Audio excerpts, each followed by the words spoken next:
আলহামদুলিল্লাহ, সমস্ত তারিফ ও প্রশংসা মহান আল্লাহ রাব্বুল আলামিনের জন্য, যে আল্লাহ সুবহানাহু ওয়া তাআলা আমাদেরকে পবিত্র রবিউল আউয়াল মাসের দ্বিতীয় জুমা 11 তারিখ মসজিদে একত্রিত করেছেন।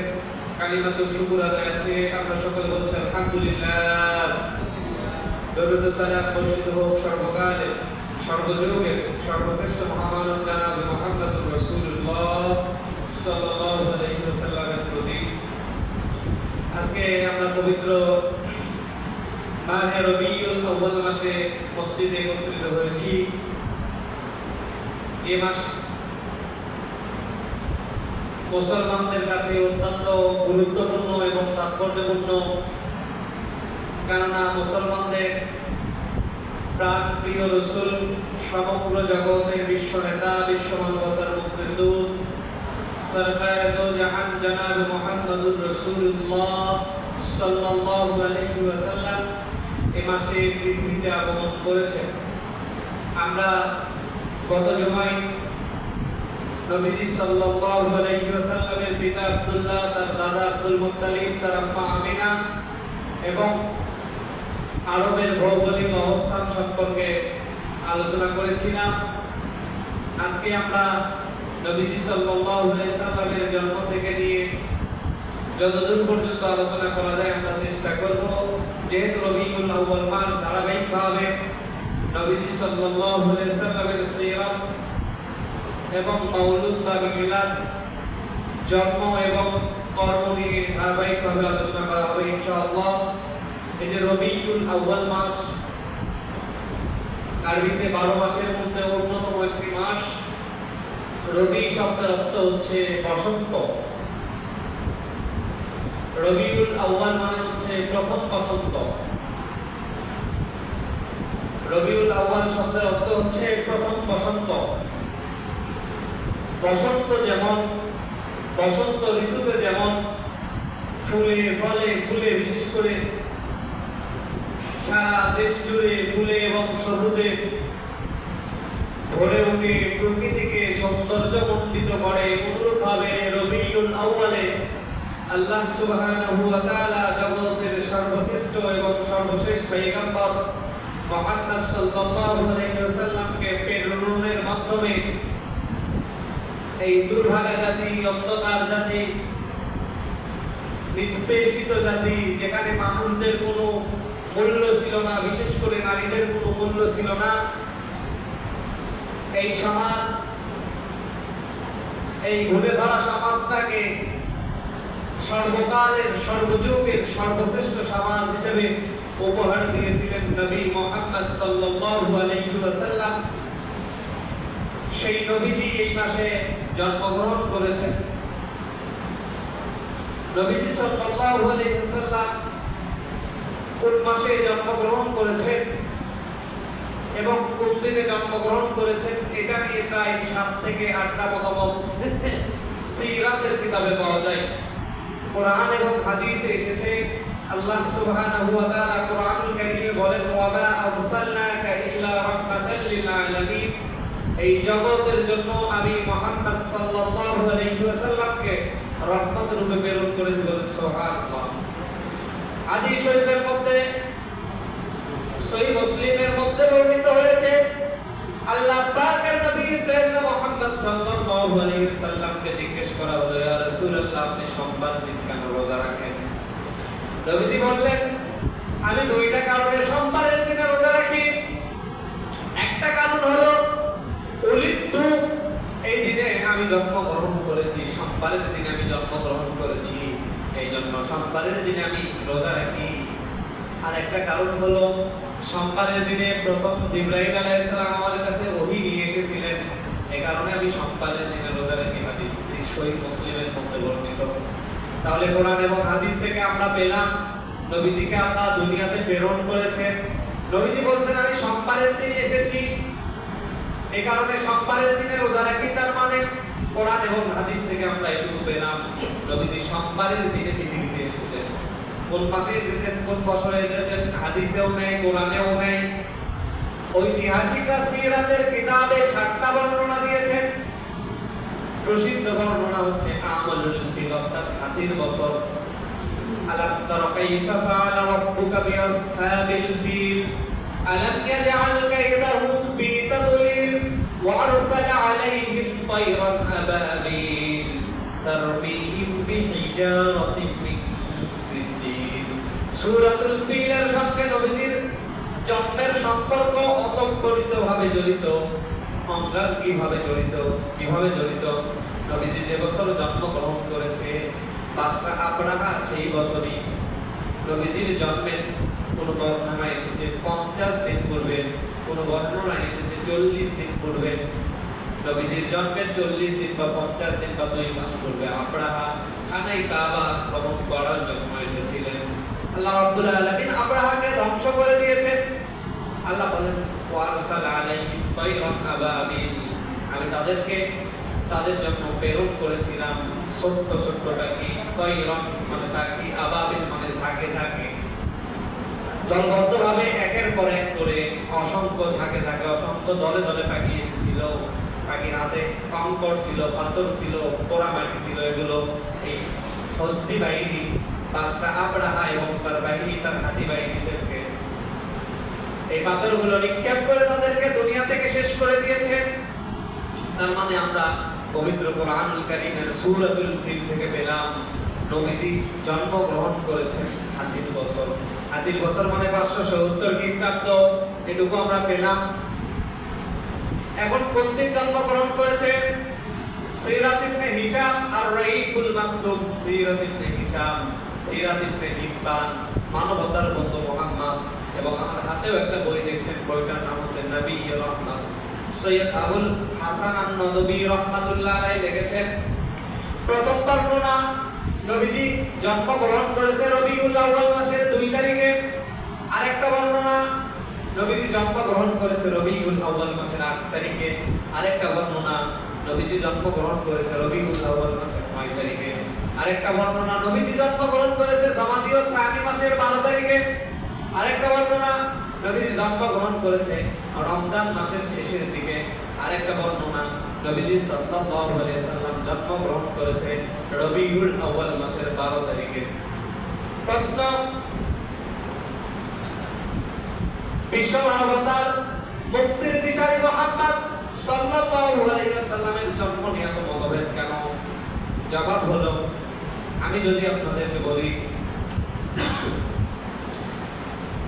নবীজি সাইয়েদনা মুহাম্মদ সাল্লাল্লাহু আলাইহি সাল্লাম 1450 বছর আগে জন্মগ্রহণ করেছে আরবের মক্কা নগরীতে। এমন একটা সমাজে জন্মগ্রহণ করেছে যে সমাজে অন্ধকার যুগ বলা হয়। এই সমাজে আলোকিত মানুষ, শিক্ষিত মানুষ তেমন ছিল না। এখন তো আমরা জ্ঞান ও বিজ্ঞানের, জ্ঞান ও প্রযুক্তির আধুনিক যুগে, ডিজিটাল যুগে, স্মার্ট বাংলাদেশের যুগে জন্মগ্রহণ করেছি। আমি যদি এখানে যতজন উপস্থিত আছেন অথবা গ্রামের যতজন মানুষ আছেন, আমি যদি বলি আপনার জন্ম তারিখ কত বলতে পারবেন? অধিকাংশই পারবে না, আমি নিজেও জানি না। আমার জন্ম তারিখ নিয়ে আমাদের বাড়ির একটা দলিলের পিছনে লেখা আছে 30-10-1996। আমি ভাবলাম মনে হয় যে ভালো মতো লিখে রেখেছে, তাহলে মনে হয় এটা ঠিক আছে। আরেক ডায়েরিতে দেখি পুরাতন একটা ডায়েরি, সেটাতে দেখি আরেক তারিখ, আরেক জায়গায় দেখি আরেক তারিখ, আরেক জায়গায় দেখি আরেক তারিখ। তাহলে 1996 জন্মগ্রহণ করার পরে আমার জন্ম নিয়ে যদি এরকম অবস্থান থাকে, তাহলে 1450 বছর আগে মুহাম্মদ সাল্লাল্লাহু আলাইহি সাল্লামের জন্ম নিয়ে এরকম থাকবে না কেন? তিনি তো অন্ধকার যুগের মধ্যে অবতরণ করেছেন। তবে দিনটা ছিল সোমবারের দিন, দিনটা ছিল সোমবারের দিন। বাবা নবীজি নিজেই হাদিসে জানিয়ে দিয়েছেন। মূলত জন্ম তারিখ নিয়ে নয়, নবীজি যে জন্ম গ্রহণ করেছেন এবং আমাদের জন্য জানিয়ে এসেছেন, মা আতাকুমুর রাসূলু ফাখুযুহু ওয়া মা নাহাকুম আনহু ফান্তাহু। আমার রাসূল জানিয়ে এসেছেন, আল্লাহ বলেন আমার রাসূল জানিয়ে এসেছেন তোমাদের জন্য হালাল হিসেবে সেগুলো তোমরা গ্রহণ করো, যেগুলো আদেশ করেছেন গ্রহণ করো, যেগুলো নিষেধ করেছেন ওয়া মা নাহাকুম আনহু ফান্তাহু সেগুলো তোমরা ছেড়ে দাও, তাহলে তোমরা সফল কাম হবে। নবীজি জন্ম গ্রহণ করলেন সর্বসম্মতিক্রমে রবিউল আউয়াল মাসের 12 তারিখ ধরে নিলাম। রবিউল আউয়াল মাসের 12 তারিখ সবে সাদিকের সময় নবীজি জন্ম করলেন। নবীজি জন্মগ্রহণ করেছেন কোন বংশে? আমরা গত জমায় আলোচনা করেছি, কুরাইশ বংশে জন্মগ্রহণ করেছে, সাইয়েদনা ইসমাঈল আলাইহিস সালামের বংশ থেকে। নবীজি সাল্লাল্লাহু আলাইহি সাল্লামের পিতার নাম হলো আব্দুল্লাহ, তার পিতার নাম হচ্ছে আব্দুল মুত্তালিব, আব্দুল মুত্তালিবের পিতার নাম হচ্ছে ইবনে হাশিম, ইবনে হাশিমের পিতার নাম হচ্ছে আব্দে মানাফ, আব্দে মানাফের পিতার নাম হচ্ছে ইবনে কুসাইব, ইবনে কুসাইব পিতার নাম হচ্ছে ইবনে কিলাব, ইবনে কিলাবের পিতার নাম হচ্ছে ইবনে মুররা, ইবনে মুররার পিতার নাম হচ্ছে ইবনে কাব, ইবনে কাবের পিতার নাম হচ্ছে ইবনে লুয়াইব, ইবনে লুয়াইবের পিতার নাম হলো ইবনে গালিব, ইবনে গালিবের পিতার নাম হচ্ছে ইবনে ফিহর, ইবনে ফিহরের পিতার নাম ইবনে মালিক, ইবনে মালিকের পিতার নাম আন-নদর, আন-নদরের পিতার নাম ইবনে কিনানা, ইবনে কিনানার পিতার নাম হচ্ছে ইবনে খুজাইমা, ইবনে খুজাইমার পিতার নাম হচ্ছে ইবনে মুদরিক, ইবনে মুদরিকের পিতার নাম ইবনে ইলিয়াস, ইবনে ইলিয়াসের পিতার নাম ইবনে মুদার, ইবনে মুদারের পিতার নাম ইবনে নাজ্জার, ইবনে নাজ্জারের পিতার নাম ইবনে মাআদ, ইবনে মাআদের পিতার নাম ইবনে আদনান, আর ইবনে আদনানের পিতার নাম ইসমাঈল, আর ইসমাঈলের পিতার নাম জাতির পিতা সাইয়েদনা ইব্রাহিম। বলুন সুবহানাল্লাহ। এই ইব্রাহিম থেকে সিলসিলা আকারে ইসমাঈল, ইসমাঈল থেকে সিলসিলা আকারে সাইয়েদনা মুহাম্মদ সাল্লাল্লাহু আলাইহি ওয়াসাল্লাম আব্দুল মুত্তালিব হয়ে আব্দুল্লাহ হয়ে জন্মগ্রহণ করেছেন। আব্দুল্লাহ ঔরস এবং হযরত আমিনা রাদিয়াল্লাহু তাআলা, হযরত আমিনার গর্ভে থেকে নবীজি সাল্লাল্লাহু আলাইহি ওয়াসাল্লাম জন্মগ্রহণ করেছেন। নবীজি যখন জন্মগ্রহণ করলেন, জন্মগ্রহণ করবেন তার কিছুদিন পূর্বে তার পিতা আব্দুল্লাহ দুনিয়া থেকে চলে গেলেন। সিরিয়াতে ব্যবসা করতে গিয়েছিলেন, আসার পথে প্রতিমধ্যে উনি ইন্তেকাল করলেন অসুস্থ অবস্থায়। নবীজি সাল্লাল্লাহু আলাইহি ওয়াসাল্লাম সোমবারের দিনে সবে সাদিকের সময় জন্মগ্রহণ করলেন। যখন জন্মগ্রহণ করলেন, আমিনা উম্মে আইমান দাসীকে দিয়ে খবর পাঠালেন আব্দুল মুত্তালিবের কাছে, আপনার নাতি হয়েছে, পুত্র সন্তান হয়েছে। দাদা প্রচন্ড খুশি, আসলেন, আমার নাতি হয়েছে। সন্তানের খুশি থেকেও যেন বড় খুশি, আমার নাতি হয়েছে, আমার বৌমার সন্তান, ছেলে সন্তান হয়েছে, পুত্র সন্তান হয়েছে। আব্দুল মুত্তালিব গেলেন, সন্তানকে কোলে নিলেন, কোলে নেওয়ার পরে শুকরিয়া আদায় করলেন, কাবার মালিকের শুকরিয়া আদায় করলেন। শুধু কাবার মালিকের শুকরিয়া আদায় করেই ক্ষান্ত নয়, নাতিকে নিলেন, কোলে নিলেন, খানাই কাবার মধ্যে আসলেন। খানাই কাবার সেই মুহূর্তের মোতওয়াল্লি, খানাই কাবার লিডার আব্দুল মুত্তালিব খানাই কাবা খুললেন, সন্তানকে খানাই কাবার মধ্যে নিয়ে গেলেন। খানাই কাবার মধ্যে নিয়ে যেয়ে শুকরিয়া আদায় করলেন, খানাই কাবার মালিক তোমার শুকরিয়া, তুমি আমাকে একটা নাতি দিয়েছো, আমার ছেলে দুনিয়াতে নেই, ছেলে থাকলে হয়তো করতো, ছেলে থাকলে হয়তো সে তার সন্তানের নাম রাখতো। সন্তান আমার, ছেলে আমার কয়েকদিনের ব্যবধানে দুনিয়া থেকে চলে গিয়েছে, আমি আমার সন্তান তোমাকে সাক্ষী রেখে, খানাই কাবার মালিক তোমাকে সাক্ষী রেখে আমার সন্তানের, আমার নাতির নাম রাখলাম মুহাম্মদ সাল্লাল্লাহু আলাইহি ওয়াসাল্লাম। নিজের সন্তানের, নিজের নাতির নাম রাখলেন মুহাম্মদ। আরবের যে নামের সিলসিলা ছিল ওরকম নাম না, অসাধারণ একটা নাম, আলাদা একটা নাম। এই নাম রাখলেন, রাখার পরে তিনি চিন্তা করলেন, আমার এই সন্তানকে, আমার এই নাতিকে তো এখন দুধ পান করাতে হবে। আরবের সিস্টেম ছিল নিজের সন্তানদেরকে নিজেরা দুধ পান করাতেন না, বিশেষ করে মক্কার লোকেরা সম্ভ্রান্ত হওয়ার কারণে তারা পাঠিয়ে দিতেন, এবং মক্কার আবহাওয়া তুলনামূলক ভালো ছিল না, যার ফলশ্রুতিতে তারা গ্রামের দিকে, তাইফের দিকে এবং অন্যান্য জায়গাগুলোর দিকে, গ্রামের দিকে সন্তানদেরকে লালন পালনের জন্য, দুধ পান করানোর জন্য পাঠিয়ে দিতেন। বনু সাদ থেকে একের পর এক কাফেলা মক্কার দিকে রওনা করলেন। কুরাইশরা বড় বড় ব্যবসায়ী, তাদের সন্তান জন্মগ্রহণ করলে তাদেরকে নিয়ে এসে দুধ পান করলে বড় হাদিয়া পাওয়া যায়, টাকা পয়সা পাওয়া যায়, গরু ছাগল উট ভেড়া দুম্বা পাওয়া যায়। চলে গেলেন, যে একের পর এক সন্তান শুরু করলেন। যারা ধাত্রী গিয়েছিলেন, দুধ মাতারা গিয়েছিলেন, তারা সন্তান থেকে একে একে আসে। মোহাম্মদ দেখতে বড় সুন্দর সন্তান, ফুটফুটে চেহারা, কিন্তু যখন শোনে তার বাবা নাই, তখন তারা সন্তানকে নেয় না, কারণ বাবা নাই। একে লালন পালন করলে, দুধ পান করালে খুব বেশি পারিশ্রমিক পাওয়া যাবে না, ওর গাড়া ছাগল দুম্বা খুব বেশি পাওয়া যাবে না, সবাই যার যার মুখ ফিরায় নেয়। হালিমাতুস সাদিয়া বলেন, আমি যখন রওনা দিয়েছিলাম তখন আমার গাদা অত্যন্ত দুর্বল ছিল। আমি মক্কায় পৌঁছালাম, আমি যে দেখি আমার বান্ধবীরা, আমার এলাকার লোকজনেরা সব ভালো ভালো বড় লোকের সন্তানগুলো নিয়েছে। আমি দেখি আর বেশি সন্তান নেই। একজন ডেকে ডেকে বলছে, আমার এই এতিম নাতিটাকে যদি কেউ নিয়ে যাও, খুব বেশি কিছু দিতে পারবো না, তবে মন খারাপও করাবো না, কিছু হাদিয়া তো আমি তাকে দিয়ে দিব। হালিমাতুস সাদিয়া নিজের স্বামীর সঙ্গে পরামর্শ করলেন, সন্তান তো নেই, আমরা খালি চলে যাওয়ার থেকে কিছু একটা নিয়ে যাওয়া ভালো। সন্তানকে বলে দিলেন। হালিমাতুস সাদিয়া বলেন, আমার একটা সন্তান ছিল, তার নাম ছিল আব্দুল্লাহ। অন্য বর্ণনায় আরো ভিন্ন নাম আছে। আমার এই সন্তান নিজেই ভালো মতো দুধ পান করতে পারতো না। এই সময় আমাদের সমাজের মধ্যে দুর্ভিক্ষ চালু হয়ে গিয়েছিল। হালিমাতুস সাদিয়া বলেন, আমরা সিদ্ধান্ত নিলাম আজকে রাত্রিটা আমরা মক্কাতে অবস্থান করব এবং আগামীকাল সকালবেলা সূর্য উদয়ের পরে আমরা আবার পায়ের দিকে কোন সাআদ গোত্রের দিকে রওনা দিব। হালিমাতুস সাদিয়া বলেন, আমি শিশুপুত্র মুহাম্মদকে কোলে নিলাম, নেওয়ার পরে আমরা তাঁবুর মধ্যে চলে আসলাম। আসার পরে আমার শিশুপুত্র মুহাম্মদকে একটা স্তনে দুধ পান করতে দিলাম। শিশুপুত্র মুহাম্মদ স্তনের গোটায় মুখ দেওয়ার সঙ্গে সঙ্গে আমার স্তনে তেমন কোনো দুধ ছিল না। দুর্ভিক্ষের কারণে ভালো খাবারও খেতে পারি না, আমার স্তনে দুধে পরিপূর্ণ হয়ে গেল। মুহাম্মদকে আমি একটা স্তনে মুখ লাগিয়েছিলাম, ওই একটা স্তন থেকে দুধ পান করলেন। আমার সন্তান আর একটা স্তনে দুধ পান করলেন, করার পরে দুইজনে ঘুমিয়ে গেলেন। আমার সন্তান ইতিপূর্বে রাত্রিবেলা এত ভালো করে ঘুমাতে পারেন নাই, কারণ ক্ষুধার যন্ত্রণা লাগত। আমি দেখলাম আমার গাদার স্তনেও দুধে পরিপূর্ণ হয়ে গেছে,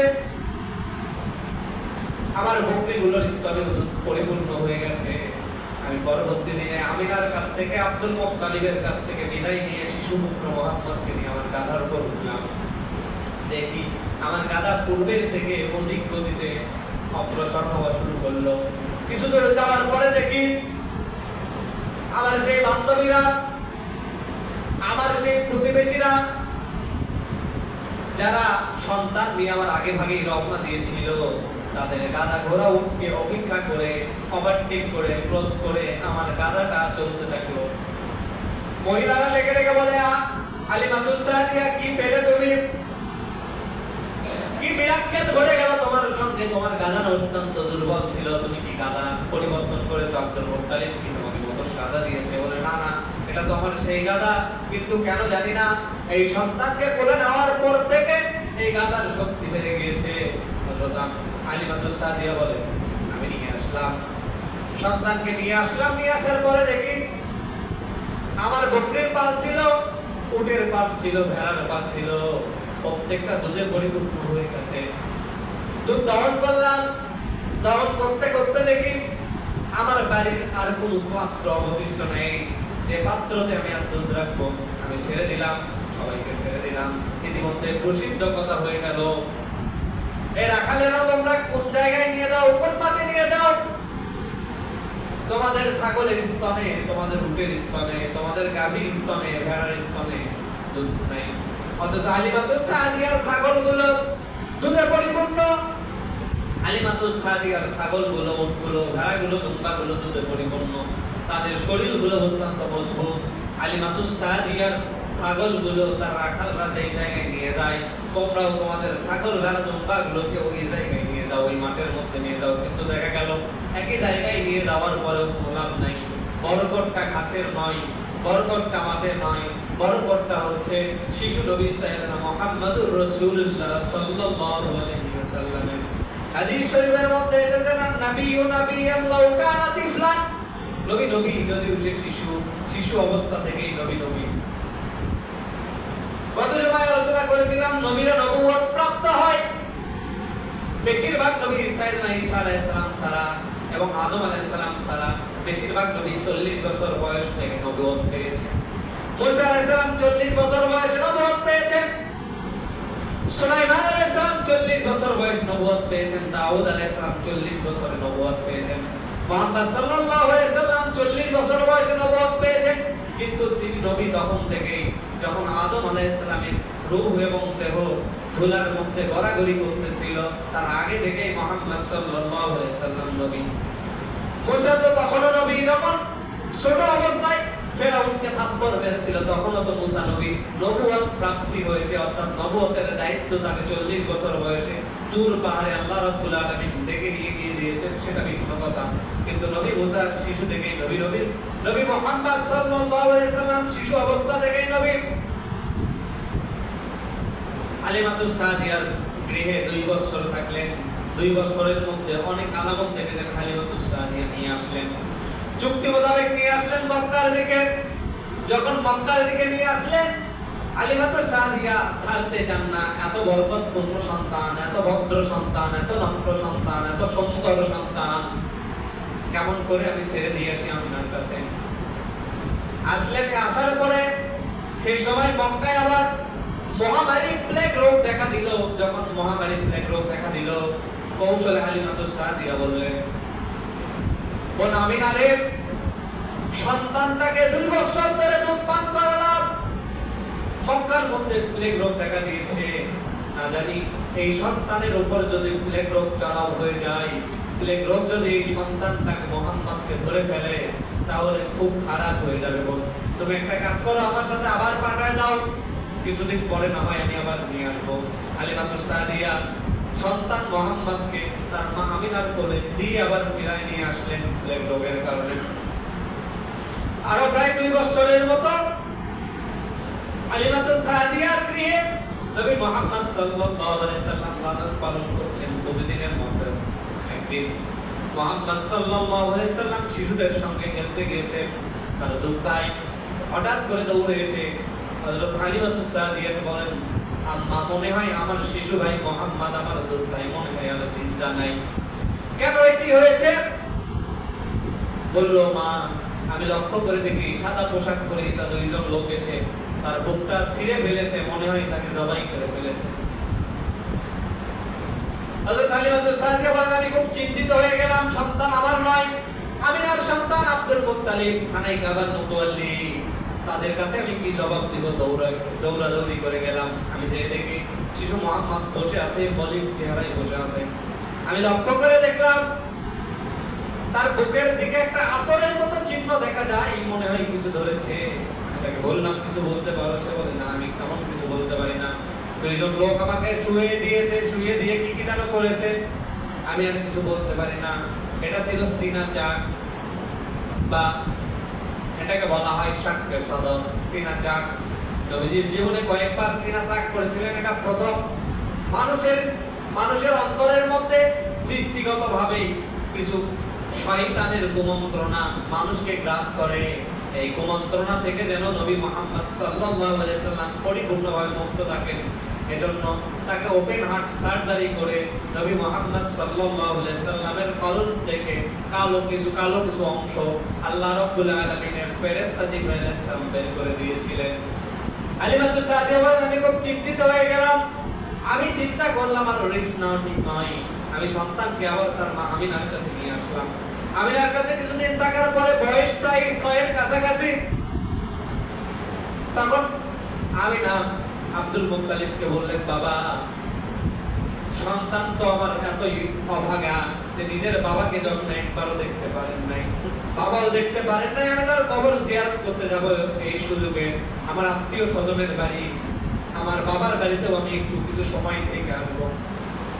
কোন বর্ণনায় আছে আব্দুল মুত্তালিব নিজে একটা দাসী সহ আমিনা এবং মুহাম্মদ সাল্লাল্লাহু আলাইহি সাল্লামকে নিয়ে 4 জনের একটা টিম করে চলে গেলেন।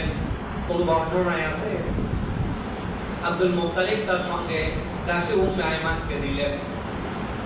3 জনের পথ পাড়ি দিলেন।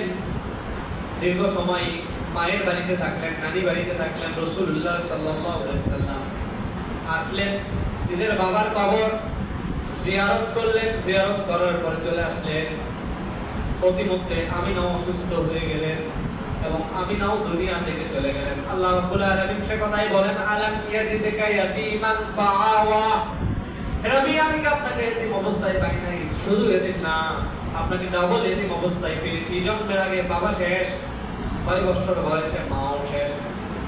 কাশির সঙ্গে অথবা আব্দুল মুত্তালিবের সঙ্গে চলে আসলেন মক্কায়। নবীজি সাল্লাল্লাহু আলাইহি সাল্লাম লালন পালন শুরু হলো, তত্ত্বাবধান শুরু হলো দাদার সঙ্গে থাকলেন। 8 অথবা 9 বছর বয়সে অথবা 10 বছর বয়সে দাদাও দুনিয়া থেকে চলে গেলেন। চলে আসলেন আবু তালিবের সঙ্গে। আবু তালিবের অধীনে নবীজি সাল্লাল্লাহু আলাইহি সাল্লাম চলে আসলেন। আবু তালিব নবী মুহাম্মদ সাল্লাল্লাহু আলাইহি সাল্লামকে লালন পালন করতে লাগলেন। বিভিন্ন সময় বিভিন্ন ব্যবসার মধ্যে নবীজি সাল্লাল্লাহু আলাইহি সাল্লামকে নিয়ে যাওয়া শুরু করলেন। ব্যবসার মধ্যে যেতে যেতে বিভিন্ন লোক বিভিন্ন মানুষের সঙ্গে বিভিন্ন সময়ে দেখা হতে লাগলো। এভাবে চলতে লাগলো নবীজি সাল্লাল্লাহু আলাইহি সাল্লামের জীবন। এভাবে বেড়ে উঠছেন নবীজি মুহাম্মদ সাল্লাল্লাহু আলাইহি সাল্লাম। বয়স যখন 14 থেকে 15 এরকম সময়ে আবার তার চাচার সঙ্গে একটা বাণিজ্যের উদ্দেশ্যে সিরিয়ার দিকে, শামের দিকে রওনা দিলেন। প্রতিমধ্যে একজন পাদ্রীর সঙ্গে দেখা হলো। পাদ্রী বলছেন, এটা কে? নিশ্চয়ই এই শিশুর নাম মুহাম্মদ। যে জিজ্ঞেস করছেন, তোমার নাম কি মুহাম্মদ? বলছে, হ্যাঁ মুহাম্মদ। তোমার বাবার নাম কি? আব্দুল্লাহ। বলছে, হ্যাঁ আব্দুল্লাহ। তোমার মায়ের নাম আমিনা? হ্যাঁ আমিনা। তোমার মা বাবা কেউ দুনিয়াতে নাই? বলছে, হ্যাঁ। আপনি কেমন করে জানলেন? বললেন, তোমার এখানে অভিভাবক কে, গার্জিয়ান কে? বলছে, আমার চাচা আবু তালিব। আবু তালিবকে ডেকে বললেন, আমি নজর করে দেখছি, আমি লক্ষ্য করে দেখছি, আমি তাওরাত পড়েছি, আমি জাবুর পড়েছি, আমি ইনজিল পড়েছি, আমি তাওরাতের বড় পাদ্রী। শেষ নবী মুহাম্মদের যে বর্ণনা তাওরাতের মধ্যে আছে, শেষ নবী মুহাম্মদের যে বর্ণনা জাবুরের মধ্যে আছে, শেষ নবী মুহাম্মদের যে বর্ণনা ইনজিলের মধ্যে আছে, এই শিশুর মধ্যে সব আমি দেখতে পাচ্ছি। ব্যবসা বাণিজ্য বন্ধ করে তোমার এই সন্তানকে, তোমার এই ভাতিজাকে শীঘ্রই মক্কার দিকে নিয়ে যাও। কারণ আমি আশঙ্কা করছি ইহুদি আর খ্রিস্টানরা যদি জানতে পারে তাহলে একে কিন্তু হত্যা করে ফেলবে, একে কিন্তু জবাই করে ফেলবে। ইহুদি খ্রিস্টানদের কাছ থেকে একে সাবধানে রাখো। আবু তালিব, আমি তোমাকে বলে দিচ্ছি, আখেরি জামানার পয়গম্বর, শেষ পয়গম্বর মুহাম্মদ হিসেবে আল্লাহ রাব্বুল আলামিন তাকে দুনিয়াতে দিয়েছেন। খুব শীঘ্রই আল্লাহ রাব্বুল আলামিন তাকে নবুয়ত দান করবেন। আবু তালিব সেদিন ব্যবসা কাফেলাদেরকে বললেন, তোমরা চলে যাও। নিজের ভাতিজা মুহাম্মদ সাল্লাল্লাহু আলাইহি সাল্লামকে নিয়ে তিনি মক্কার দিকে রওনা হলেন। এভাবেই চলছে নবীজি সাল্লাল্লাহু আলাইহি সাল্লামের জীবন।